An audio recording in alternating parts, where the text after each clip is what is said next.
الفاظ نوٹ کر لیجئے اسی ترتیب کے ساتھ.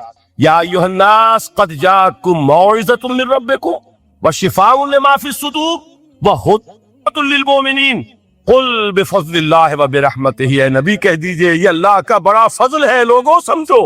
اس کی بڑی رحمت کا ظہور ہوا ہے اس قرآن کی شکل میں. اس کی رحمت کا مظہر عطا قرآن ہے، اس کے فضل کا سب سے بڑا ثبوت قرآن ہے.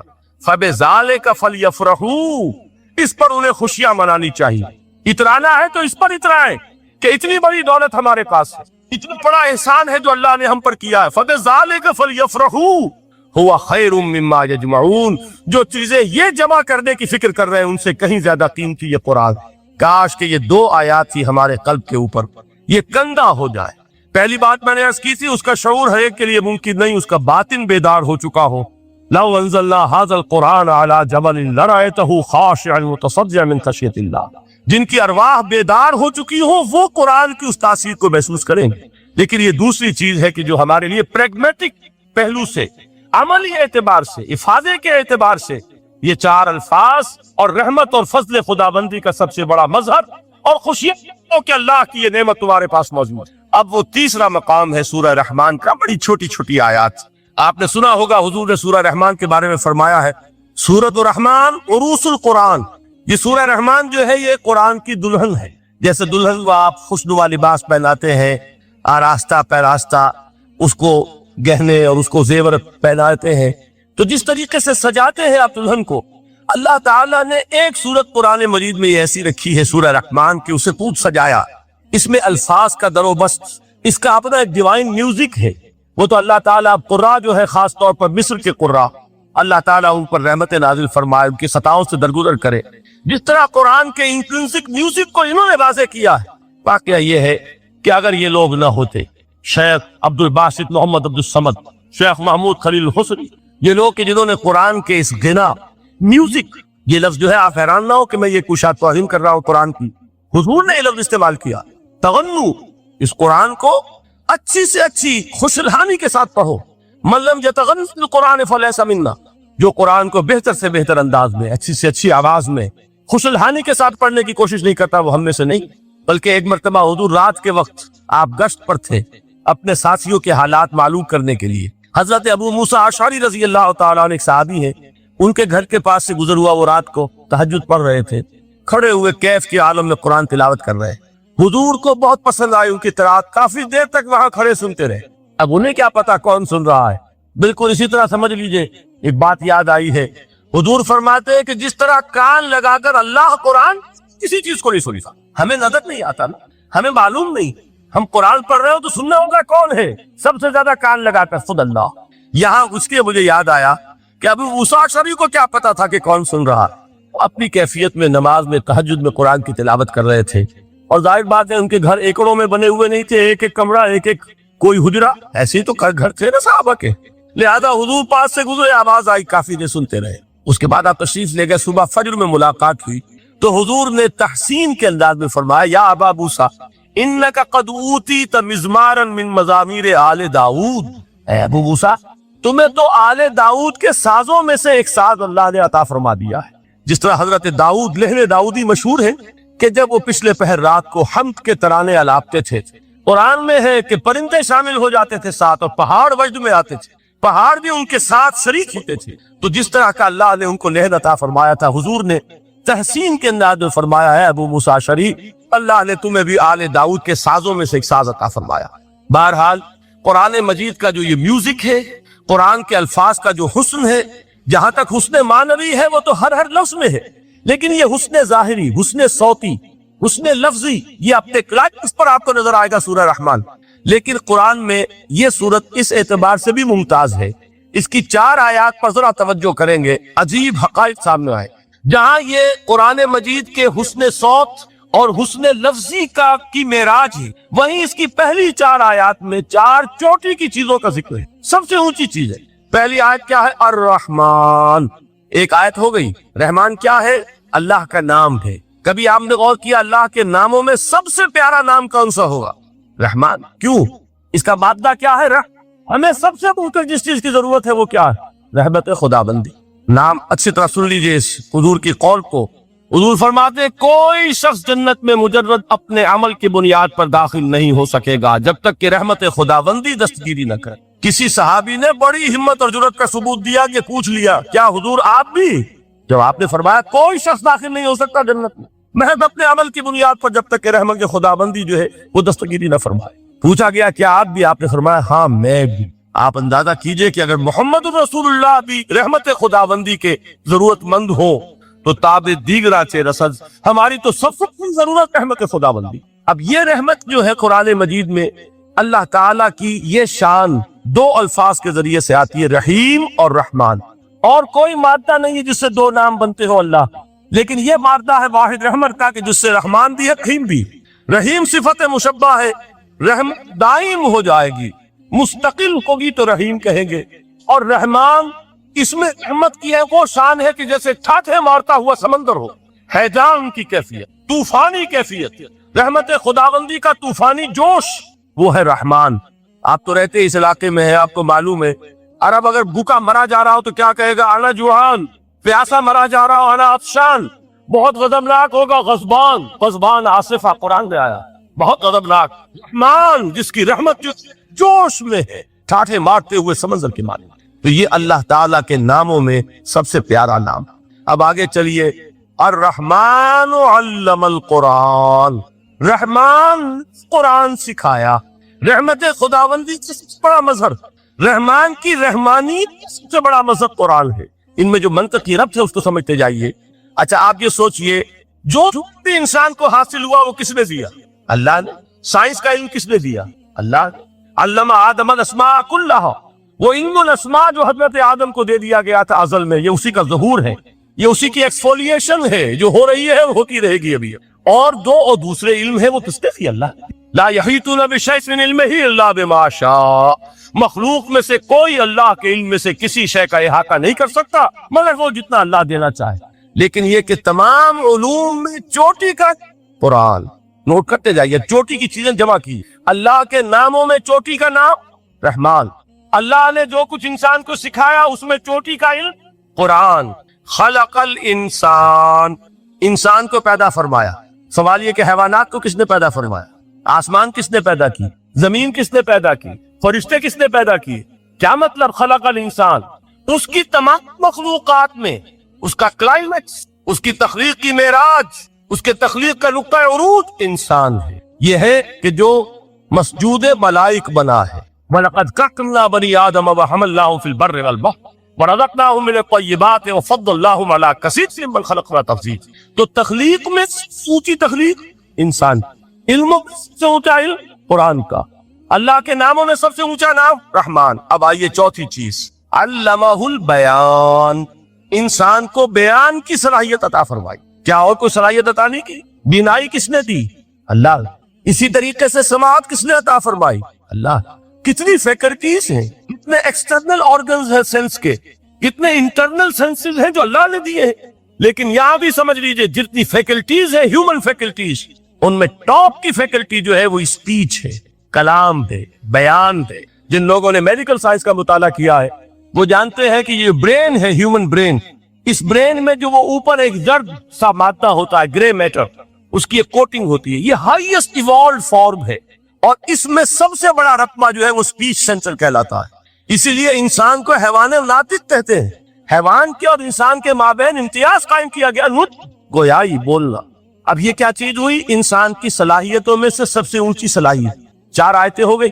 اللہ کے ناموں میں سب سے چوٹی کا نام رحمان، اس نے جو علوم پیدا کیے ان میں چوٹی کا علم قرآن، اس نے جو مخلوقات پیدا فرمائی ان میں چوٹی کی مخلوق انسان، انسان کو جو صلاحیت اور استعدادات عطا فرمائی ان میں چوٹی کی استعداد بیان۔ جمع کیجئے، نتیجہ کیا نکلے گا؟ وہ نتیجہ ایک حدیث نبوی کی شکل میں سامنے آتا ہے۔ پہلی حدیث میں نے یہی پڑھی تھی، اس کے راوی کون ہے؟ عثمان ابن عفان۔ میں حیران ہوتا ہوں وہ قافیہ یہاں بھی موجود ہے، رحمان، قرآن، بیان، انسان، عثمان، عفان، باپ تک بھی اسی وزن پر ہے، عثمان ابن عفان۔ عن عثمان ابن عفان رضی اللہ تعالی عنہ قال قال رسول اللہ صلی اللہ علیہ وسلم، حضرت عثمان شہید مظلوم ذو النورین رضی اللہ تعالی عنہ فرماتے ہیں کہ اللہ کے رسول صلی اللہ علیہ وسلم نے فرمایا خیرکم من تعلم القرآن وعلمہ، تم میں سے بہترین وہ ہے جو قرآن سیکھے اور سکھا۔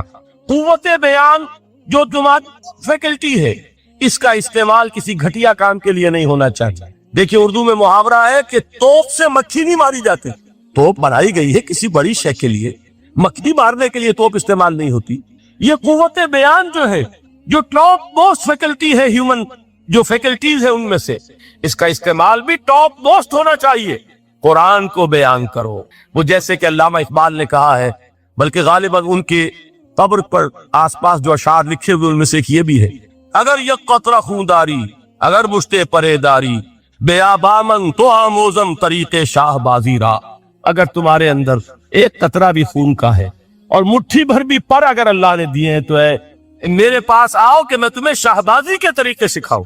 اسی طرح جان لیجئے اگر اللہ نے قوت گویائی عطا فرمائی، اگر اللہ نے تمہیں حیوان ناطق بنایا، اگر اللہ تعالیٰ نے تمہیں یہ صلاحیت عطا فرمائی، اس صلاحیت کا مصرف دنیا کو نہ بناؤ، اس صلاحیت کا مصرف اللہ کے کلام کو پھیلانے پر اس کو صرف کرو۔ خیرکم من تعلم القرآن وعلمہ، خیر جب لفظ آتا ہے بغیر من کے، ورنہ تو آتا ہے خیر من ہو، تو یہ ہوگی کمپیریٹیو جو ایک ایڈجیکٹیو جو ہوتی ہے، لیکن یہ سپرلیٹیو ڈگری ہے جب بغیر من کے ہوگا۔ خیرکم دی بیسٹ امنگسٹ یو، جو تم میں بہترین لوگ ہیں وہ کون ہیں؟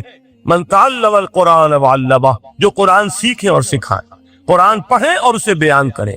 آج جان لیجئے سب سے بڑی ضرورت اس بات کی ہے کہ آج کا قرآن پڑھیں۔ آپ حیران ہوں گے کہ یہ کیا کہا اس میں۔ دیکھیے قرآن اترا ہے 1400 برس پہلے، لیکن تا قیام قیامت نوع انسانی کو جتنے مسائل درپیش ہوں گے ان سب کا حل اس میں ہے، البتہ کھودنا پڑے گا، گہرائی میں اترنا ہوگا۔ ایک قرآن کی سطح ہے، اس سطح نہیں، اس کی گہرائیوں کے اندر غوطہ زنی کرو۔ قرآن میں ہو غوطہ زن ہے مرد مسلمان، اور آج کو قرآن یعنی آج کی ہدایت جو اللہ نے اس میں رکھی ہوئی ہے، دیکھیے اس کو نکالو اس کے اندر سے۔ ابھی میں حدیث تو آپ کو سناؤں گا، اس میں یہ تصور آئے گا سامنے اور واضح ہو کر آج کے انسان کی رہنمائی اس قرآن سے اخذ کر کے انسان تک پہنچاؤ۔ یہ ہے فریضہ محمد رسول اللہ کی امت کا صلی اللہ علیہ وسلم۔ آپ نے وہ حدیث سنی تھی کہ بلغوا انی ولو آیۃ، حضور نے خطبہ حجۃ الوداع میں پہلے تو گواہی لی مسلمانوں سے، 1.25 لاکھ کا مجمع جمع تھا۔ حجۃ الوداع آخری حج، آپ نے اپنے خطبے میں جس کے چند جملے میں سنا چکا ہوں آپ کو ایجیولز کے حوالے سے، اپنی تعلیمات کے اہم نکات کو بار بار دہرا کر بیان کیا، ہیمر کیا، اچھی طرح ذہنوں میں اتارا۔ اس کے بعد ایک سوال کیا، الا لوگوں میں نے پہنچا دیا کہ نہیں؟ اور پورے مجمع نے کہا انا نشہد انک قد بلغت، بلکہ ایک روایت میں الفاظ بڑے پیارے آئے ہیں، انا نشہد انک قد بلغت الرسالۃ وادیت الامانۃ ونصحت الامۃ وکشفت الغمۃ۔ ہاں حضور ہم گواہ ہیں، آپ نے امانت ادا کرنے کا حق ادا کر دیا، رسالت کے فرائض کا حق ادا کر دیا، امت کی خیر خواہی کا حق ادا کر دیا، اور آپ نے گمراہی کے پردوں کو چاکا، اندھیروں کو چاکا۔ 3 مرتبہ حضور نے سوال کیا، 3 مرتبہ جواب دیا، پھر آپ نے نگاہ آسمان کی طرف اٹھائی، انگشت شہادت سے 3 مرتبہ اشارہ کیا، اللہم اشہد، اللہم اشہد، اللہم اشہد، اے اللہ تو بھی گواہ ہے، یہ مان کہ میں نے یہ قرآن ان تک پہنچا دیا۔ یعنی جسے آپ انگریزی میں کہتے ہیں سائی آف ریلیف، کہ ایک بڑا بھاری بوجھ آ پڑا تھا، بڑی ذمہ داری تھی، انا سنلقی علیک قولا ثقیلا، اے محمد ہم آپ پر ایک بڑی بھاری بات ڈالنے والے ہیں۔ اے اللہ گواہ ہے کہ وہ بوجھ میرے کاندھے سے اتر گیا، یہ تسلیم کر رہے ہیں کہ میں نے حق امانت ادا کر، تیری امانت تھی میرے پاس، یہ کلام اللہ کا، یہ پیغام انسانوں کے لیے نازل ہوا محمد پر صلی اللہ علیہ وسلم، تو امانت کا بوجھ کس کے بارے گراں کس کے کاندھے پر ہے؟ حضور اگر ادا نہ کرتے، ابھی وہ آپ نے آیت سنی تھی، یا ایھا النبی بلغ ما انزل الیک من ربک فإن لم تفعل فما بلغت رسالتہ، یا ایھا الرسول، اے رسول صلی اللہ علیہ وسلم پہنچا دے وہ کچھ نازل کیا گیا ہے آپ پر آپ کے رب کی طرف سے، اور اگر بالفرض آپ نے ایسا نہ کیا تو امانت کا حق ادا نہیں ہوگا، رسالت کا حق ادا نہیں ہوئی۔ حضور نے پہنچا کر گواہی لے کر جیسے کہ ایک اطمینان کا سانس لیا، اللہم اشہد، اللہ تو بھی گواہ ہے۔ اس کے بعد آپ نے فرمایا تھا وہ چھوٹا سا جملہ جو آپ میں سے ہر شخص بآسانی یاد کر کے اٹھ سکتا ہے، فَلْيُبَلِّغِ الشَّاهِدُ الْغَائِبَ، اب پہنچا وہ جو یہاں ہے ان کو جو یہاں نہیں، اس لیے کہ میری رسالت پوری نوع انسانی کے لیے، وقت فرصت ہے کہاں، کام ابھی باقی ہے، نور توحید کا اتمام ابھی باقی ہے، ابھی تو ہند تک یہ پیغام جانا ہے، چینیوں تک جانا ہے، ابھی یورپ میں اس پیغام کو پہنچنا ہے. دی اذانیں کبھی یورپ کے کلیساؤں میں, کبھی افریقہ کے تب ہوئے صحراؤں میں. یہ کون کرے گا؟ اے امت محمد, یہ ذمہ داری تمہاری صلی اللہ علیہ. اسی کو آپ نے مزید تاکیدن فرمایا, بلغوا انی ولو آیۃ, میرا کوئی امتی بھی اس سے بالکل فارغ نہ رہ جائے, بالکل محروم نہ رہے. آیت بھی پہنچا سکتا ہو تو پہنچا. یہ ہے وہ ذمہ داری کہ جو اس حدیث کی روح سے خیرکم من تعلم القرآن وعلمہ, ایک ہوتا ہے ذمہ داری کو ایک بوجھ کی حیثیت سے, ایک فرض کی حیثیت سے بیان کرنا. یہاں ہے تشویق اور ترغیب کا انداز. کون نہیں چاہتا کہ میں بہتر سے بہتر کیریئر اختیار کروں؟ کون نہیں چاہتا کہ میری زندگی اعلیٰ سے اعلیٰ ہو؟ کون نہیں چاہتا کہ میرا وقت جو ہے اس کی بڑی سے بڑی قیمت مجھے ملے؟ کاش کہ ہمیں معلوم ہوتا کہ قرآن کا سیکھنا اور سکھانا اتنا اعلیٰ کیریئر ہے. کاش کہ ہمیں معلوم ہوتا کہ قرآن کی تبلیغ اور دعوت, اس میں جو گزر رہا ہے وہ کتنا قیمتی ہو گیا, اس کا کتنا بڑا جو ثواب اللہ کے ہاں ملنا ہے. تو خیرکم من تعلم القرآن وعلمہ, تم میں سے بہترین لوگ وہ ہیں جو قرآن سیکھے اور سکھائے. دوسری حدیث حضرت عمر سے مروی ہے رضی اللہ تعالیٰ. یہ پہلی روایت متفق علیہ تھی, بخاری اور مسلم دونوں میں موجود ہے. دوسری روایت صحیح مسلم کی ہے. حضرت عمر فرماتے ہیں, قال قال رسول اللہ صلی اللہ علیہ وسلم, ان اللہ یرفع بهذا الکتاب اقواما ویضع به آخرین. اللہ اب اس کتاب کے ذریعے قوموں کو اٹھائے گا اور اسی کو ترک کرنے کے باعث رسوا کر. یہ ہے اب ابد الآباد تک کے لیے, خاص طور پر مسلمانوں کے لیے اللہ تعالیٰ کا یہ قانون. اس کتاب کو لے کر اٹھیں گے سربلند ہوں گے, اس کتاب کو پیٹ دکھائیں گے ذلیل کر لیے. یہ گویا کہ اب امت مسلموں کی قسمت جو ہے وہ تلے اس کتاب کی میزان, اسی میں طے ہوگا کہ ان کے لیے عروج ہو یا زوال. اسی کو وہ جواب شکوہ میں علامہ اقبال نے سادہ ترین الفاظ میں کہا تھا, وہ زمانے میں معزز تھے مسلمان ہو کر اور تم خار ہوئے تاریک قرآن ہو کر. فارسی میں اسی کو مفہوم کو جو ادا کیا ہے جس خوبصورتی سے, اس کا تو جواب نہیں ہے کہ اے مسلمان خار از مہجوری قرآن شد, تم جو ذلیل و خار ہو گئے ہو دنیا میں. ایک سوال شاید نے کبھی کیا تھا, بڑا پیارا سوال تھا, ہے آج کیوں ذلیل کے کل تک نہ تھی پسند گستاخی فرشتہ ہماری جناب. بڑا پیارا سوال ہے. جواب علامہ اقبال دے رہے ہیں, خار از مہجوری قرآن شدی, قرآن سے لا تعلق ہونے کی بنیاد پر تم ذلیل و رسوا ہو. شکوہ سنجے گردش دورہ شدی, گردش دورہ اور گردش فلک اور فلک ناہنجار اور فلک کج رفتار, اس کو خامخواہ گالیاں دے رہے ہو, اس کا خامخواہ شکوہ کر رہے ہو, شکایت کر رہے ہو. یہ تو ہے باد سبا ہی ہما, یہ تمہارے اپنے کرتوتوں کا کی سزا ہے جو تمہیں مل رہی ہے. تم نے قرآن کو پیٹ دکھا, تم ذلیل و رسوا. خار از مہجوری قرآن شدی, شکوہ سنجے گردش دورہ شدی, اے تو شبنم بر زمی افتندئی در بغل داری کتاب زندئی. اے وہ قوم جو شبنم کی طرح زمین پر پڑی ہے, اغیار اسے پاؤں تلے روند رہے ہیں, جیسے آپ صبح کو سیر کرنے نکلتے ہیں, سبزے پر پڑی ہوئی شبنم اسے آپ روندتے ہیں اپنے قدموں تلے. اے امت محمد, آج تو دنیا کی قوموں کے سامنے اسی طرح پابال ہے, سرنگوں ہے, لیکن ہوش میں کہ تیری بغل میں وہ کتاب زندہ موجود ہے, وہ کتاب زندہ جس میں کہ دنیا میں یہی جزیرہ نمائے عرب وحشی لوگوں کا مسکن, نہ یہاں علم, نہ یہاں تمدن, نہ یہاں تہذیب, نہ یہاں تنظیم, کوئی ڈسپلن نہیں, کوئی حکومت نہیں, کوئی تہذیب نہیں, کچھ نہیں, تاریکیاں ہی تاریکیاں. یہی کتاب تھی جس نے اسے منور کیا, یہی کتاب تھی جس نے دنیا کا امام بنایا, یہی کتاب تھی جس نے دنیا کا معلم بنایا, یہ کتاب تھی جس نے نئے نئے علوم ایجاد کرنے سکھائے, یہ کتاب تھی جس کی بدولت یہی عرب تھے جنہوں نے یونان کے فلسفے اور سائنس کو جو چکے تھے انہیں زندہ کیا, ان میں نئی چیزوں کا اضافہ کیا اور اسپین کی یونیورسٹیوں کے ذریعے سے یورپ تک دوبارہ پہنچا دیا. یہ وہ کتاب ہے, در بغل داری کتاب زندگی. اقبال نے کیسے کیسے شکوے کہے ہیں, اسی قرآن میں ہے اب تر کے جہاں کی تعلیم, جس نے مومن کو بنایا مہو پرویں کامی. اس قرآن کو لے کر مسلمان نکلا ہے, ایک ہاتھ میں قرآن, ایک میں تلوار. برا نہ مانیے, قرآن تلوار کا نام بھی آپ اپولوجیٹک انداز میں نہ لیا کریں. انقلاب کی تکمیل تلوار سے ہوتی, انقلاب کی تمہید کسی کتاب سے ہوتی. اچھی طرح جان, کبھی انقلاب صرف کتاب سے نہیں آیا, کتاب سے ذہن بدلتے, کتاب سے فکر بدلتی ہے, کتاب سے سوچ بدلتی, کتاب سے ایک جماعت تیار ہوتی ہے, قوت تیار ہوتی. وہ 313 جو میدان بدر میں تھے وہ قرآن کا اعجاز کا ظہور تھے. بندہ مومن کا اگر اپنا تعلق اللہ کے ساتھ مخلصانہ, اس میں منافقت نہیں, اس میں ریا نہیں ہے, اس میں دھوکہ نہیں ہے, اس میں فریب نہیں, مخلص مخلصین لہ الدین, وہ اللہ تعالیٰ کا تعلق بھی اس کے ساتھ ریسیپروکیٹ کرتا ہے اللہ تعالیٰ. انا عند ظن عبدی دی، حضور یہ اللہ کا قول ہے حدیث قدسی میں کہ میرا بندہ میرے بارے میں جو کچھ گمان کرتا ہے میں وہی سلوک اس کے ساتھ کرتا ہوں. اللہ تعالیٰ بھی مفلس ہے.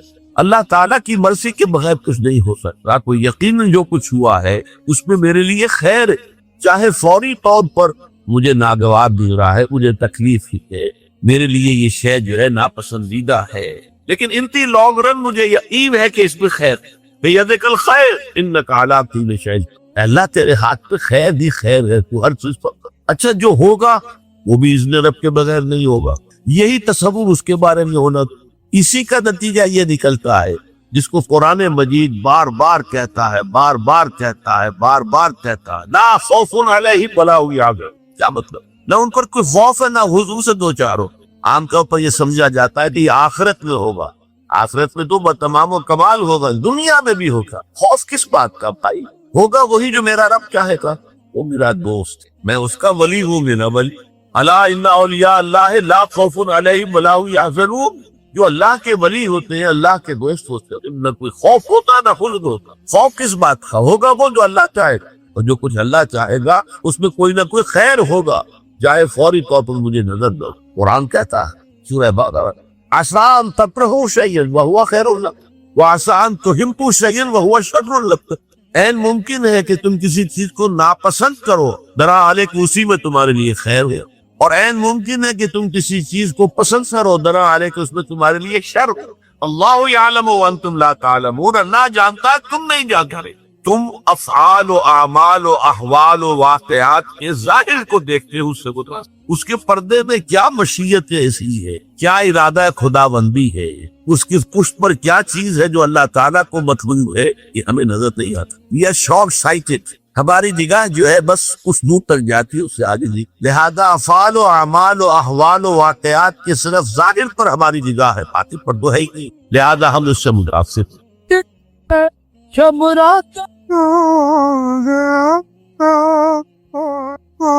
سب لوگ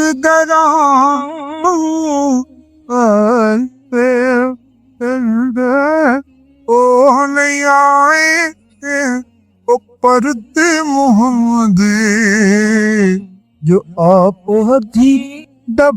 الدعاء مخ العبادات، الدعاء هو العبادات. حضور کی یہ دو احادیث بہت سادہ، بہت مختصر. دعا ہی عبادت کا جوہر ہے. مخ کہتے ہیں ہڈی کے اندر جو گودا ہوتا ہے، وہ مخ. گودا جو ہے عبادت کا وہ کیا ہے؟ دعا. توحید فی الدعا کیا ہے؟ صرف اللہ کو پکارا جائے. اور شرک فی الدعا، جس کو بھی پکاریں گے آپ مدد کے لیے اس کو آپ نے معبود بنایا. کسے باش یہ مسئلہ سمجھ لیجیے. لا تدعو مع اللہ احد، اللہ کے ساتھ کسی کو مت. حضور نے فرمایا کہ جوتی کا تسمہ بھی مانگنا ہو تو اللہ سے مت. اللہ نے تو دروازہ کھولا ہوا ہے، جو چاہو مانگو، کسی اور سے مت. دیکھیے ایک علمی مسئلے اور ہوتے ہیں. یہ جو روحانیات کا معاملہ ہے، عالم ارواح میں کیا صورت ہے، ارواح صرف کہیں اللہ کے پاس کسی کولڈ سٹوریج میں ہے یا اس کا اس دنیا سے بھی کوئی تعلق ہے، ایک ہی مسائل ہے. فرض کیجئے اس وقت کوئی ارواح یہاں موجود ہو، فرض کیجئے، میں اس کا انکار نہیں کروں گا. ہو سکتا ہے کہ ہو سکتا ہے کوئی روحانیت والا شخص بتا بھی دے کہ آپ فلاں کی روح موجود ہے، ہوگی بھائی، اسے نظر آتی ہو، ٹھیک. یہ بھی ہو سکتا ہے کہ کوئی شیطان جن ہو اور وہ دھوکہ دے رہا ہو کہ میں فلاں کی روح ہوں، ہو سکتا ہے. لیکن یہ بھی ہو سکتا ہے، وہ بھی ہو سکتا ہے. مجھے اس سے بحث نہیں. مجھے جس سے بحث ہے وہ یہ ہے کہ مجھے پکارنے کی اجازت نہیں. ہوا کرے کسی کی موجود ہوا کرے، مجھے میرے رب کی اجازت نہیں ہے کہ میں اسے مدد مانگوں گا اللہ سے، دعا کروں گا اللہ سے، استغاثہ کروں گا اللہ سے، تکلیف کے لیے دعائی دوں گا اللہ. اب اللہ جس سے چاہے کروا دے، کسی کو بھیج دے، کسی فرشتے کو بھیج دے. مجھے کیا ہے، مجھے آم کھانے ہیں، پیڑ نہیں گننے. فلاں روح نے آ کے کام کر دیا، ارے بھائی میرا کام بننا چاہیے. اور فرشتہ آ گیا، اس نے کام بنا دیا، کھڑے تجھے کیا غرض ہے اس سے؟ میرا کام بننا چاہیے. میرا مسئلہ یہ ہے کہ مجھے پکارنا ہے صرف اللہ کو. اس کی بھی قدرت ہے کسی کو نہ بھیجے، نہ کسی روح کو بھیجے، نہ ملائکہ کو بھیجے، بغیر کسی کے جو چاہے کہ اللہ کا مرضی ہے، وہ چاہے کسی روح کو بھیج دے، کسی فرشتے کو بھیج دے. مجھے اس سے غرض ہی کوئی نہیں. مجھے تو اپنی تکلیف یا دور ہونا مطلوب ہے، اس کے لیے میں پکاروں گا. سمجھ دیکھیے میں سادہ ترین کر رہا ہوں مسئلہ. عبد القادر جیلانی کی روح یہاں ہے یا نہیں؟ حضور کی روح انور یہاں ہے یا نہیں، یہ تو علمی مسئلہ ہو گیا نا. یہ فرشتے یہاں ہیں کہ نہیں، کوئی اختلاف ہے؟ میں پکار سکتا ہوں کہ بھائی ذرا میرا کام کر دینا، یہ کروں گا تو شرک موجود ہے. کرامن کاتبین ہے کہ نہیں؟ موجود ہونا نہ ہونا یہ مسئلہ علمی. جو اصل میں شرک سے متعلق مسئلہ ہے وہ یہ ہے کہ پکارنے کی اجازت ہے. دیکھیے حضور کی ایک حدیث ہے اور یہ ایک ہمارے لیے خوشخبری ہے. آج 8واں دن ہے آپ اپنی نیند کی قربانی دے رہے ہیں، آ رہے ہیں، سن رہے ہیں. یہ حدیث بھی سن لیجئے، بشارت والی حدیث ہے. مجتمع قوم فی بیت من بیوت اللہ، نہیں جمع ہوتے کچھ لوگ اللہ کے گھروں میں سے کسی گھر میں. اس کا مصداق اول تو مسجد، لیکن تقریباً تمام محدثین نے مانا ہے کہ صرف مسجد تک محدود نہیں ہے، سب گھر اللہ کے. یہ جگہ کس کی؟ تو عام ہے یہ چیز، لیکن مسجد کیا ہوگا کہ مصداق اول ہوا ہے. مجتمع قوم فی بیت من بیوت اللہ یتلون کتاب اللہ ویتدارسونہ بینہم. کام کیا کر رہے ہو کہ اللہ کی کتاب پڑھ رہے ہو، وہ سمجھ رہے ہو، سمجھا رہے ہو. تو کیا ہوتا ہے؟ الا نزلت علیہم السکینہ، ان پر اللہ کی طرف سے سکینت کا نزول ہوتا ہے. وغشیتہم الرحمہ، رحمت خداوندی انہیں ڈھانپ لیتی. وحفتہم الملائکہ، فرشتے ان کے گرد گھیرا ڈال لیتے. وذکرہم اللہ فی من عندہ، اور اللہ ذکر کرتا ہے ان کا ملائکہ مقربین کی محفل میں. دیکھو تم کہتے تھے یہ انسان بڑا گھٹیا ہے، میرے وہ بندے اس وقت میرے گھر میں جمع ہے صرف میرے کلام کو سمجھنے کے. کہ وہاں فرمایا گیا تھا کہ 3 جو سب سے بڑے بڑے گناہ ہیں، والذین لا يدعون مع اللہ الہا آخر، وہ لوگ کہ جو اللہ کے ساتھ کسی اور الہ کو پکارتے نہیں ہیں، کسی اور سے دعا نہیں کر کر. ولا يقتلون النفس التي حرم اللہ الا بالحق، نہیں انسانی جان کو قتل کرتے ہیں جسے کہ اللہ نے محترم قرار دیا ہے مگر حق کے ساتھ. یعنی کوئی قانون کی دفعہ ان کے اوپر لاگو ہو جائے تو بات دوسری ہے. قتل عمد کے قصاص میں قتل ہوگا، یا یہ کہ زنا اگر شادی شدہ مرد یا عورت کرتے ہیں تو ان کی سزا جو ہے وہ رجم ہے، جو قتل کی ایک بہت ہی شدید شکل ہے. یا مرتد کی سزا قتل ہے. اور یا پھر یہ ہے کہ کافر کو قتل کیا جا سکتا ہے جو حربی ہوئی، جس کے ساتھ جو جنگ ہے وہ ڈکلیئرڈ. ان 4 صورتوں کے علاوہ کسی انسان کو کسی حالت میں کسی جذبے کے تحت قتل کرنا جائز نہیں ہے. حرام مطلق. یہ ہمارے ہاں جو وہ عزت کے نام پر آنر کلنگز جو ہو رہی ہوتی ہیں، یہ سب کے سب جو ہے جرم ہے اسلام کے نگاہ میں. کسی کو یہ حق حاصل نہیں ہے کہ اس طرح سے اپنے ہاتھ میں قانون کو لے لے. لیکن اس کے بعد فرمایا تھا کہ جو لوگ یہ کام کرتے ہیں تو پھر یہ ہے یلقا اسامہ، وہ اس کی پاداش بھگت کر رہے. یضاعف لہ العذاب یوم القیامہ، ان کے لیے قیامت کے دن عذاب دگنا کر دیا جائے گا، بڑھا دیا جائے گا. وَيَخْلُدْ فِيهِ مُهَانًا، اور وہ رہیں گے اس میں ہمیشہ نہایت ذلت کے ساتھ رسوا ہو کر. إِلَّا مَنْ تَابَ وَآمَنَ وَعَمِلَ عَمَلًا صَالِحًا، اس میں استثناء ہے کہ جو توبہ کرے اور تجدید ایمان کرے یا ایمان لائے. اگر پہلے کافر تھا تو ایمان لائے گا، اور اگر پہلے مسلمان تھا لیکن یہ کہ یہ گناہ سرزد اس سے ہوا تو گویا کہ ایک طرح کے کفر میں وہ داخل ہو گیا تھا، ایمان حقیقی سے محروم ہو گیا تھا، تو گویا کہ تجدید ایمان کرے. الا من تاب وآمن وعمل عملا صالحا، اور پھر اس کا عمل تبدیل ہو جائے، عمل درست ہو جائے، غلط کام کو فی الواقع چھوڑ دے. فاولئک یبدل اللہ سیئاتہم حسنات، تو یہ وہ لوگ ہیں کہ اللہ تعالیٰ ان کی برائیوں کو بھلائیوں سے بدل دے گا. یہ بات جو ہے بہت بلند ہے، اس میں اللہ تعالیٰ کی طرف سے وعدہ جو ہو رہا ہے کہ فَأُولَٰئِکَ يُبَدِّلُ اللَّهُ سَیِّئَاتِهِمْ حَسَنَاتٍ وَكَانَ اللَّهُ غَفُورًا رَحِیمًا. وَمَن تَابَ وَعَمِلَ صَالِحًا، پھر دوبارہ تکرار کے ساتھ یہ بات آ چکی ہے، جو توبہ کرے اور پھر عمل اچھا کرے. فَإِنَّهُ يَتُوبُ إِلَى اللَّهِ مَتَابًا، تو وہ ہے جو حقیقت میں توبہ کرتا ہے اللہ کی جناب میں جیسے کہ توبہ کرنی چاہیے، عمل میں کوئی تبدیلی نہ ہو. اور توبہ کی تسبیح ہوتی جو ہے استغفر اللہ ربی من کل ذنب واتوب الیہ، آپ نے 10 تسبیحیں کر دی، 1000 مرتبہ کہہ لیا، یہ سب زیرو ہے اللہ کی نگاہ. ذکر کا ثواب مل جائے گا کہ اتنا وقت آپ نے اللہ کا نام لیا ہے، اللہ کا ذکر کیا ہے، اس کا ثواب تو ملے گا. لیکن یہ توبہ نہیں، اس سے کسی گناہ کی معافی کا کوئی سوال نہیں ہوتا، اس سے برائیوں کے بھلائیوں میں بدلنے کا کوئی امکان نہیں، اس سے اس کی سزا سے بچنے کی کوئی سبیل نہیں. اب سورۃ تحریم میں خاص طور پر ایک خاص جو پس منظر ہے اس کے اعتبار سے یہ آیت آ رہی ہے. یا ایھا الذین آمنوا توبوا الی اللہ توبۃ نصوحا، اے وہ لوگوں جو ایمان لائے ہیں، اے ایمان کے مدعیو، دعوے دارو، توبہ کرو اللہ کی جناب میں، لیکن وہ توبہ خالص ہوگی، توبۃ نصوحا۔ اس سورہ مبارکہ کے پس منظر کو نوٹ کیجئے تو اس میں ایک خطائے اجتہادی کہہ لیجئے حضور سے ہو گئی تھی صلی اللہ علیہ وسلم، اگرچہ وہ خطا جانب خیر میں تھی، اچھے کام کے لیے تھی، برے کام کے لیے نہیں تھی، کہ آپ نے اپنی ازواج مطہرات کے دل جوئی کے لیے ایک شے جو اللہ کی طرف سے آپ کے لیے حلال تھی اس کو استعمال نہ کرنے کی قسم کھا لی، تو اس پر حضور کو روکا گیا، یا ایھا النبی لم تحرم ما احل اللہ لک تبتغی مرضات ازواجک، اے نبی کیوں آپ اپنے اوپر حرام ٹھہراتے ہیں وہ شے جو اللہ نے آپ کے لیے حلال قرار دی ہے؟ کیا آپ اپنی بیویوں کی رضا جوئی کے لیے ایسا کر رہے ہیں؟ واللہ غفور الرحیم، اللہ غفور ہے، رحیم ہے، اللہ نے آپ کی خطا سے درگزر کیا ہے، لیکن قد فرض اللہ لکم تحلۃ ایمانکم، اللہ تعالیٰ نے راستہ تمہارے لیے کھول دیا ہوا ہے کہ ایسی قسموں کو کھولا جا سکتا ہے، جس کے لیے کہ سورہ مائدہ کے اندر کفارہ دے دیا گیا۔ تو گویا کہ حضور کو یہاں حکم دیا جا رہا ہے کہ آپ اپنی اس قسم کا کفارہ دیجئے، قسم کا، اور یہ جو قسم ہے اس کو کھول۔ نمبر 2 پھر دو ازواج مطہرات کا معاملہ آیا ہے کہ حضور نے ایک راز کی بات کہی ایک زوجہ محترمہ سے، لیکن انہوں نے وہ راز جو ہے وہ دوسری زوجہ محترمہ کو پہنچا دیا جن میں زیادہ آپس میں قریبی تعلق تھا، تو گویا کہ یہ بھی ایک طرح سے خیانت ہو گئی، اس لیے کہ راز جو ہے وہ تو ایک امانت ہوتا ہے، اور خاص طور پر عائلی زندگی میں میاں بیوی کے درمیان کے جو معاملات ہوتے ہیں وہ تو بہت ہی رازداری پر مبنی ہوتے ہیں، اس لیے ان میں سے کوئی چیز جو ہے جس کو خاص طور پر کہا گیا ہو کہ یہ ایک راز کی بات ہے جو تم سے کہہ رہا ہوں، کسی اور سے کہنا نہیں ہے، تو اس میں جو غلطی ہوئی ہے وہ بھی ایک بڑی غلطی تھی حضرت عائشہ صدیقہ رضی اللہ تعالی عنہا ان کی۔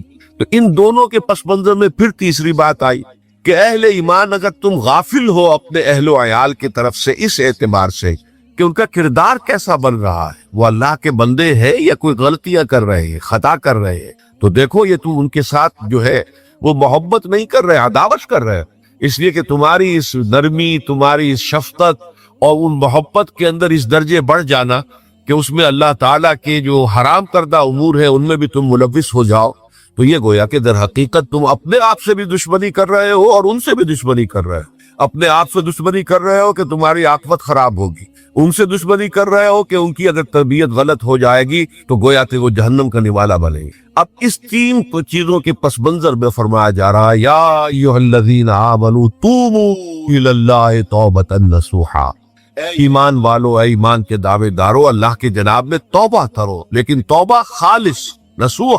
پہلی بات تو یہ جانیے، میں نے بھی یہ یقیناً پہلے بھی عرض کیا ہوگا لیکن دہرانے میں کوئی حرج نہیں ہے، عربی زبان میں یہ دو الفاظ بہت قریب ہیں، آبا یعوب اوبن اور تابا یتوب توبن یا توبتن۔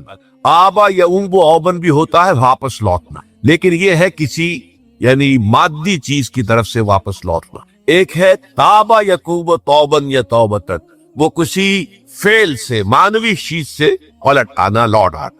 چنانچہ ایک بڑی پیاری جو دعا حضور صلی اللہ علیہ وسلم مانگا کرتے تھے، آپ کی مصنون دعاؤں میں سے جب آپ سفر پر گئے واپس گھر آئے تو گھر میں داخل ہوتے ہوئے آئبونا تائبونا لربنا حامدون، ہم پلٹ کر آ گئے ہیں سفر سے، وطن سے میں پہنچ گئے ہیں، گھر میں داخل ہو رہے ہیں اور ہم اس حال میں بھی اپنے رب کی جناب میں توبہ بھی کر رہے ہیں، رجوع کر رہے ہیں اللہ کی جناب میں، اور اپنے رب کی حمد کرتے ہوئے داخل ہے۔ آئبونا تائبونا لربنا حامدون۔ اسی طرح آپ بازار جائیں، اس کے بعد اپنے گھر میں داخل ہو تو یہ دعا پڑھیں، تو یہ گویا یہ بہت ہی ایک یوں سمجھیے مبارک، بہت سی اس کے اندر برکات ہوں گی۔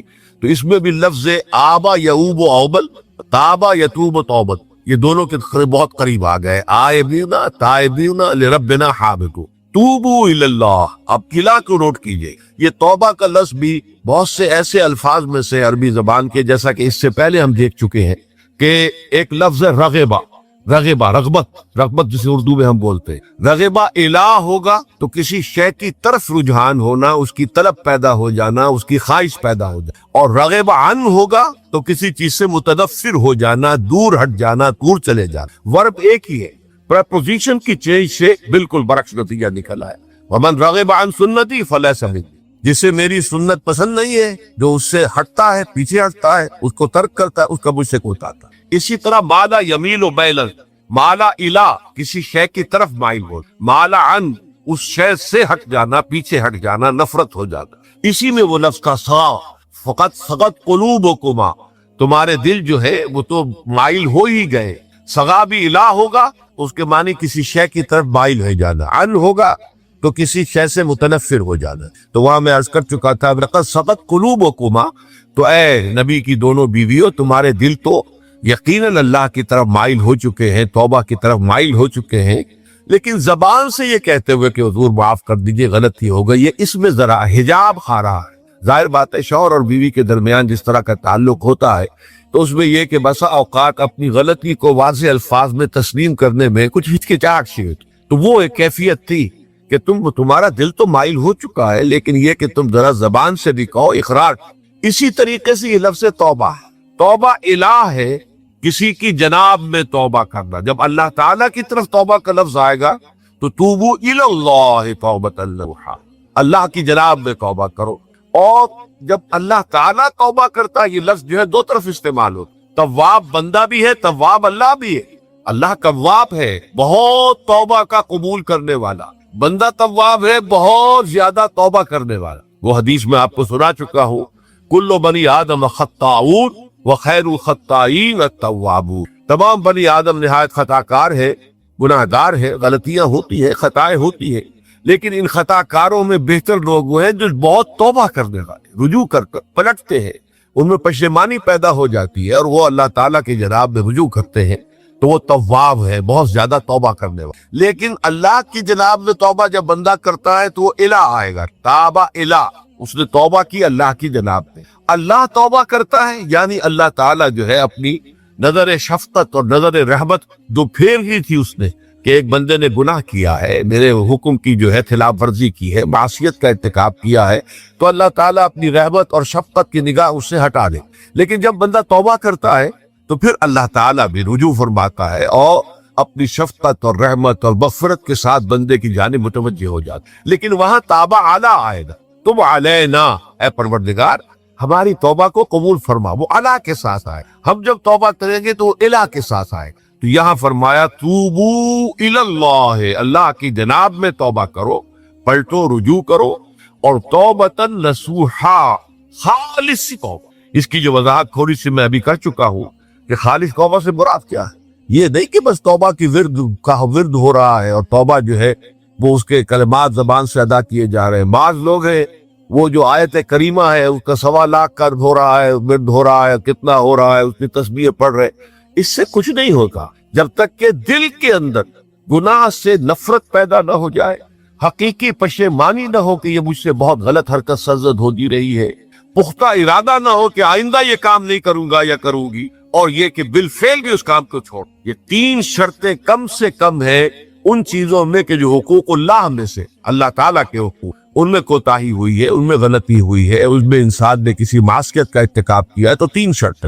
حقیقی پشیمانی نمبر 1، جس کے لیے میں نے اقبال کا شعر آپ کو سنایا تھا جو بالکل نوجوانی کے دور میں انہوں نے کہا تھا، اور کسی اب میں نام بھول رہا ہوں، کوئی بہت بڑے شاعر تھے، استاذ تھے، اساتذہ اور استاذ الشعراء، انہوں نے کہا تھا کہ میاں صاحبزادے اس عمر میں، اور یہ شعر اس قدر اونچا شعر ہے کہ موتی سمجھ کے شان کریمی نے چن لیے قطرے جو تھے میرے عرق انفعال کے. انفعال کہتے شرمندگی کو، کہ میں جب شرمندہ ہوا کہ میں اللہ کی جناب میں کیا حرکت کر بیٹھا، تو اس سے میری پیشانی پر جو پسینے کے قطرے رونما ہوئے، اللہ تعالیٰ نے ان کو موتی سمجھ کے چن لیا. اللہ تعالیٰ کو بندے کی توبہ سے اتنی خوشی ہوتی. وہ حدیث بھی میں آپ کو سنا چکا ہوں کہ تم اندازہ کرو، ایک شخص ہے کہ جو ایک ریگستان میں لقودق صحرا میں سفر کر رہا تھا، اس کا ایک اونٹ تھا جس پر وہ سفر کر رہا تھا، اسی پر اس کا جو بھی راستے کا کچھ کھانا وانا تھا، خوراک تھی، وہ بھی اس کی پوٹلیاں بھی تھی اور پانی کی چھاگل بھی بنی ہوئی تھی.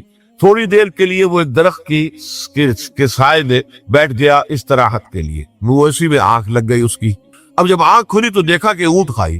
اب اونٹ گویا جی اس کی زندگی کا واحد سہارا. کہاں جائے گا بغیر ریت کے؟ اس دوڑا دائیں بائیں، شمال جنوب مغرب مشرق، سب میں کہیں جہاں تک وہ کر سکتا تھا اسے کہیں اونٹ نظر نہیں آیا. تو پھر وہ اسی درخت کی سائے میں آ کر بیٹھ جاتا ہے موت کے انتظار میں کہ اب تو موت ہی آئے گی. نہ کھانے کو کچھ، نہ پینے کو پانی، نہ سواری کہ میں کہیں یہاں سے نکل سکتا. اچانک دیکھتا ہے کہ وہ اونٹ تو کھڑا ہوا ہے اور وہ سامان بھی واقع ہو جائے. تو اس میں فرق مسرت کی وجہ سے خوشی اتنی شدید ہوتی ہے اسے کہ وہ کہنا تو یہ چاہتا ہے اللہ میں تیرا بندہ ہوں تو میرا رب، لیکن وہ کہہ یہ بیٹھتا ہے اللہ میں تیرا رب ہوں تو میرا بندہ، یعنی اتنا وہ اپنے اس میں حواس کو بیٹھتا ہے خوشی کی وجہ۔ اتنی ہی خوشی ہوتی ہے اللہ تعالیٰ کو اپنے کسی گناہ گار بندے کی توبہ سے۔ اب آپ اندازہ کریے، یہ ہے جو تشبیہ حضور صلی اللہ علیہ وسلم نے توبہ کی عظمت کے لیے بیان کیا۔ تو اس کے حوالے سے اور میں آپ کو فلسفے کے طور پر بھی بتا چکا ہوں کہ بہت بڑی غلطی جو ہے، جیسے ان دونوں صورتوں کا جو مرکزی مضمون میں نے بتایا تھا کہ خاندانی زندگی میں دو انتہائی کیفیات پیدا ہوتی، یا میاں بیوی کی موافقت نہیں ہو رہی تو آخری حد ہے طلاق، یا یہ ہے کہ اتنی محبت ہو گئی ہے کہ محبت کی وجہ سے شریعت کی حدود کے اندر رد و بدل ہو رہا ہے۔ تو پہلے کے موضوع کے اوپر سورہ طلاق ہے اور دوسرے موضوع کے اوپر سورہ تحریم ہے۔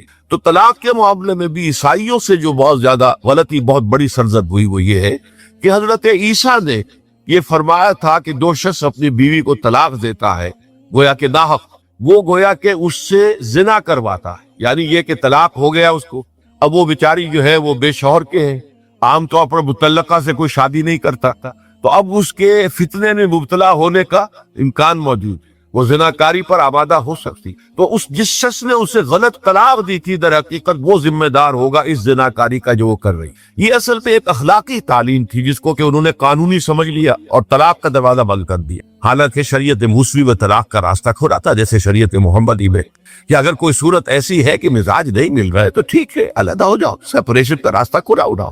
اگرچہ اللہ کو حلال چیزوں میں سب سے زیادہ ناپسند طلاق ہے، اللہ چاہتا یہی ہے کہ یہ بندل بند جائے تو بدا رہے ساری عمر، لیکن یہ بھی نہیں ہے کہ گھر کے اندر چخ چخ ہوتی رہے، چپکلش چلتی رہے، گھر کے اندر چین نہ رہے، راحت نہ رہے، باہمی اعتماد نہ ہو اور پھر بھی وہ بندل بدا رکھا جائے، اس کا کوئی فائدہ نہیں۔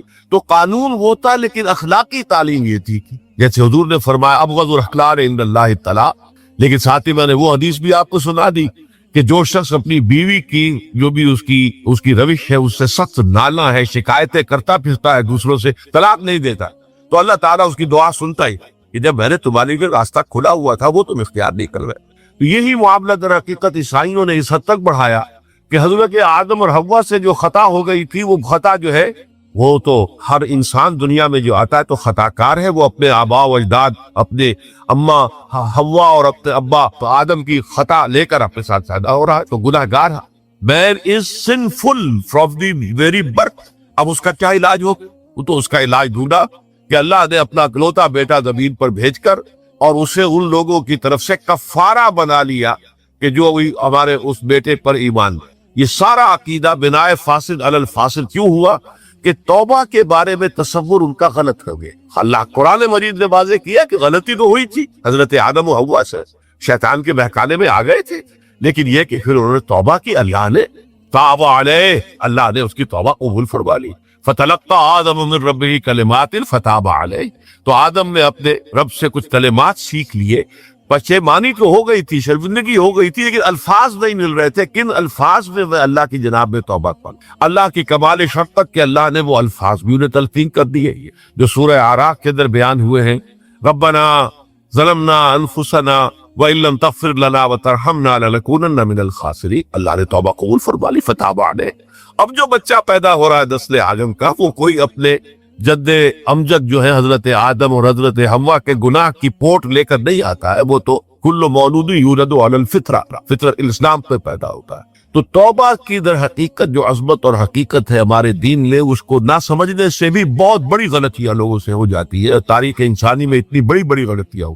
طلاق کے معاملے میں بھی عیسائیوں نے پھر یہ کیا کہ سوائے اس کے کوئی شکل نہیں ہے کہ بیوی زناکار ہو تو پھر تو طلاق ہو جائے گی، سیپریشن ہو جائے گی، لہذا جو طلاق دینا چاہتے تھے وہ ایسے مواقع پیدا کرتے تھے کہ بیوی زنا کرے، یا یہ کہ جھوٹی گواہیاں فراہم کرتے تھے زناکاری کی اور پھر اس سے چھٹکارا حاصل کرتے تھے۔ اس کے بغیر چھٹکارا حاصل کرنے کی کوئی شکل نہیں تھی۔ اس میں بڑے بڑے افسانے جو ہے وہ مغربی لٹریچر کے اندر آپ کو ملیں گے کہ عورت سے نجات پانے کے لیے انہیں پھر یہ کرنا پڑتا کہ جھوٹے طور پر جھوٹا الزام تہمت لگا کر اس کے اوپر زنا کا الزام ثابت کرے، یا یہ ہے کہ اسے واقعتاً خود ایسے حالات میں ڈال دے کہ وہ زانیہ بن جائے اور پھر اس سے نجات۔ یہ گویا کہ پھر وہی بنائے فاسد علی الفاسد، ایک غلط بات کے اوپر دوسری غلط بات۔